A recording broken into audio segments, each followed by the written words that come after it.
We asked if you guys were interested in us making more industry-specific videos, and a few of you commented yes, specifically for marketing a clothing brand. And we've gotten several other clothing and accessory marketing questions over the last few months, so I thought, hey, why don't we make a video on it? We are nothing if not a channel for the people. So I'm going to cover 5 things you need to do if you're marketing a clothing brand. Starting with step number 1, share the most descriptive, high-quality product listings. Most shoppers who are perusing through an e-commerce store do not have a physical store location close to them. Your product listings need to fill in the gaps and tell them everything that they could possibly want to know to make the purchase. This includes multiple images sharing the different angles of your clothing, both on a model and laying flat. These images need to be high resolution and aesthetically pleasing. Being descriptive also means including every measurement available, the clothing material, and what size the model is wearing in your photos. If people can't try things on before buying your clothes, then you need to help them understand exactly how it will fit before buying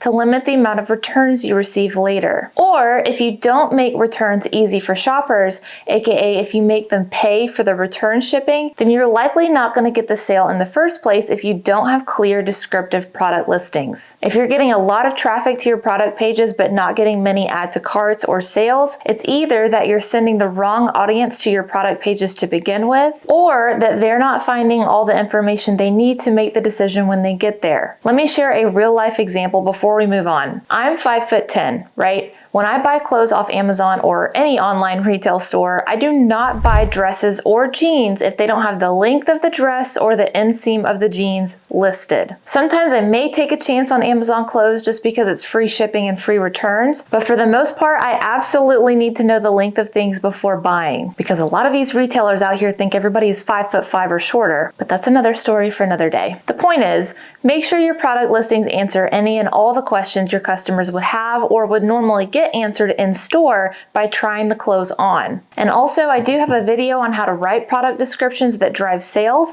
so I will link that below for you to check out next. All right, step number 2 is to set up your Instagram shop. If you followed along with all my Instagram updates over the past year, then you know that Instagram has started to double as a shopping platform, not just a social media platform. People are shopping, finding new brands, and buying clothes and accessories on Instagram. And I think it makes sense because Instagram was always one of the more visually oriented social media platforms from the beginning. It's easy to share outfit inspo on there and get people excited about the clothes that you offer. Now, to set up an Instagram shop, you first need to set up your product catalog, and Morgan has a great video on how to do that for Facebook and Instagram, so I will link that below. Once your catalog is set up, it should be easy to set up your Instagram shop from there, and I will link these 2 videos as resources on how to do that. You can set up your shop so that people are able to check out right there directly within Instagram, or you can set it up so that they are redirected to your website to purchase. There are pros and cons to both methods. Allowing them to check out within Instagram makes it easier for them to purchase your items. It's a few less clicks or taps for them, and they can check out within the app that they were already on. If your brand is still fairly new to them, Instagram can feel like the safer option for the customer, because instead of inputting their credit card information into a website they're not entirely familiar with or sure of, they're doing it through Instagram, which they're extremely familiar with and trusting of. On the other hand, driving traffic to your website is ideal because you own your own website. You don't have any control over how Instagram operates or if it goes down one day, etc. Ultimately, you'll want to get people converting on your website, but if you're a brand new business to these consumers, getting them to purchase your clothing off of Instagram may be an easier first step. Now, before we move on to step 3, I want to quickly mention that if you'd rather have a professional marketing agency handle all of this for you so that you can just focus on your business, we do that for small businesses every day, and we've specifically helped many clothing and e-commerce brands grow with case studies for a few of them live on our website, so I'll put our contact link below in case you're interested. All right, step number 3 is to start posting reels and TikToks of different outfits with your clothes. Short form videos are the fastest growing media type on social media.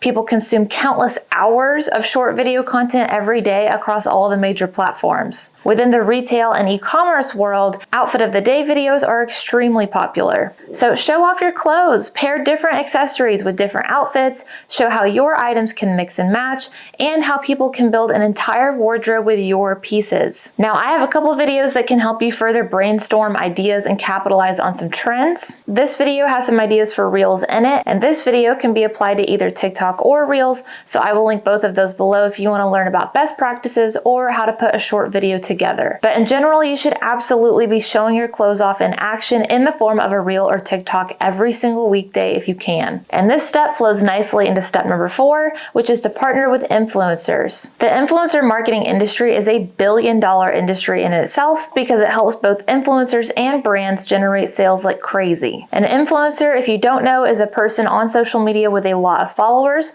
who works with brands to promote products to their followers. There are different levels of influencers, like you've got micro-influencers with 1,000 or so followers, all the way to celebrities with millions of followers. The basic transaction that occurs between a brand and an influencer goes something like this. You as the brand want to find an influencer whose followers match your target audience. Once you find that person, you partner with them and pay them a flat rate to promote your product. Or you can give the influencer a promo code specifically for them, so instead of paying a flat rate, you give them a commission of all the sales that they bring in. Between the two of you, you'll negotiate how they're getting paid and what the promotion looks like, be it a reel on their feed, a story with a link to your website, etc. Then they will create the content to promote your product, and hopefully you'll start seeing sales from their followers as a result. Influencers have played an instrumental role in driving sales for newer clothing brands. The reason is because their followers trust them and the recommendations they make. When an influencer posts a reel showing different outfit ideas from a retailer, their thousands or millions of followers are going to go check out that retailer. And that's why I said the last step ties in nicely with this one, because you can combine the two strategies and have influencers make reels for you, posting outfit of the days with your products and so on. Plus, outside of social media platforms like Instagram, you've got apps like Like to Know It, where creators can link all their favorite products. So consumers can shop their curated gift guides,